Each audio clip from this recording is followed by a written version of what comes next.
Hi, this is Camille Jasmine with today's Oceans of Opportunity. Today is our last in a series for first-time home buyers, and our focus today is on making that offer. We've talked about all the steps along the way to get to this point. So the three things that we're going to focus on in making an offer is, first of all, price, terms, and contingencies. So the first item being price is obviously somebody has put a list price on the property. That is not necessarily an indicator for what it will sell for. So what we will do is we check recent comparable sales in that same neighborhood for comparable size property, comparable condition of the property. And so we take that information of a recent history because that gives us a good idea of what the market will bear there. And we'll do our pricing strategy according to that. The second item is the terms. It's not just price and close of escrow and we're done. There's a lot more things that can be negotiated in an offer. For example, did you know that a lot of the appliances may not be considered permanent fixtures? If they're just plugged into a wall, like a refrigerator, a stove, washer and dryer, they may be taken by the seller unless we specifically negotiate those to be kept at the property. Also, there's a lot of fees that can come up in the transfer of a property. Two big ones are like city transfer tax and county transfer tax. So we can negotiate whether the buyer or the seller or those items will be split between the two parties. And a lot of times locally those things are customary who pays what, although it does not matter that we can still try to get the seller to pay for a lot of those fees to defer or to minimize your expenses. The next item is time periods. We want to keep that offer moving or that transaction moving forward. So we have assigned time periods to most everything in the contract.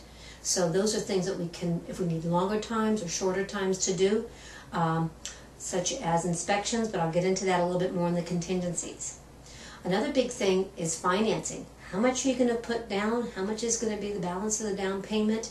And so forth. When does that money go in? We typically have an earnest money, good faith deposit, which we submit right upon acceptance of the offer. It also could be something where the seller wants to stay a little bit longer, so there may be a negotiation for a rent back, where you might become the landlord for a week or sometimes 30, 60 days if that's mutually agreeable. The last thing is now contingencies. And what that means are protections for you, the buyer. In other words, there's time periods in which we need to do things, such as the physical inspection. That's something we typically do right off the bat to make sure we know the condition of the property, because a lot of things can be wrong with it that we can't see visually. So we hire a physical inspector or a professional to do that, and sometimes with that inspection they recommend maybe a secondary inspection. So we want to make sure that those things get taken care of and that you have good faith and understanding of what the pros and cons of that particular home are, and also if we can negotiate some of those repairs. Another thing we can do, the third item that we want to cover are contingencies. And these are protections for you as the buyer going through the contract, that you can't just be locked in without any recourse. So one of the big things we want to make sure we do right away are physical inspections. So it's always best to hire a professional to do that, to let you know the condition of the property, and if there's recourse we can have with the seller to maybe make some of those repairs. We also have, as I mentioned, that loan and financing contingency. The default period in our contract is 17 days. We can try to stretch that out. Often the seller will want that removed, so that we have to be very diligent in making sure that that lender is moving forward on that.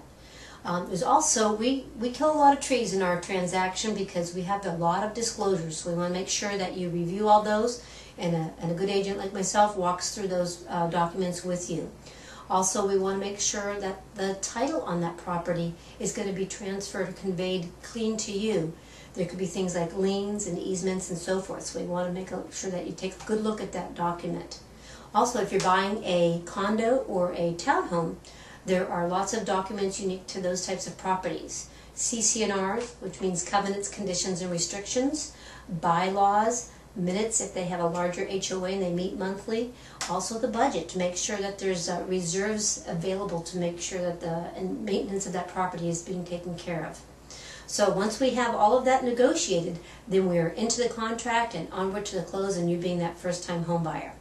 Note, if you are interested in getting more information about this, I have a great book that shares a lot more detail than what I've shared with you on this blog. So just get in touch with me. I'll be happy to give you one of these, no cost to you. Have a great day.